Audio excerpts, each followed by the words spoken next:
মালদা জেলায় বাগবাড়ি সুলতানপুর এলাকায় বিনপাড়া গ্রাম। এখানে একটা জঙ্গল রয়েছে, সেখানে একটি মনসা মন্দির রয়েছে।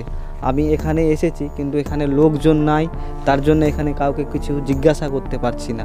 আমি যেটুকু পারছি সেইটুকু তুলে ধরার চেষ্টা করছি আমার এই আলো দিশা চ্যানেলের মাধ্যমে।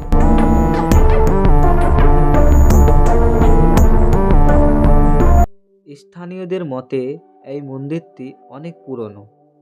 মনসা দেবী মূলত নাগদেবী রূপে পূজিত হন। মনসা দেবীর পুজো শেষে গ্রামবাসীদের মধ্যে মুড়ি প্রসাদ বিতরণ করা হয়। ছোট বড় সবাই মিলে এই দিনটিকে উৎসবের মতো পালন করে। এই মন্দির শুধু ভক্তির স্থানই নয়, গ্রামের ঐতিহ্য, ইতিহাস আর বিশ্বাসের এক জীবন্ত সাক্ষী। গ্রামের এই পুরনো মনসা মন্দিরে আজও ভক্তি ভরে পুজো হয়। শত বছরের ইতিহাস আর মানুষের অটুট বিশ্বাস আজও এই মন্দিরটাকে জীবিত রাখে।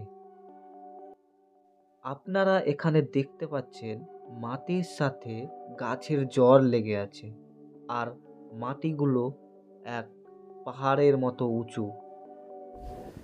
এখন আমি রয়েছি মন্দিরের সামনে। এই আমার সামনে রয়েছে মন্দির, এটা হচ্ছে মনসা মন্দির, আর চারিদিকে আম বাগান রয়েছে। আর তারপরে মন্দিরের সামনে রয়েছে একটা পুকুর। এই পুকুর রয়েছে, এখানে মাছ চাষ করা হয়।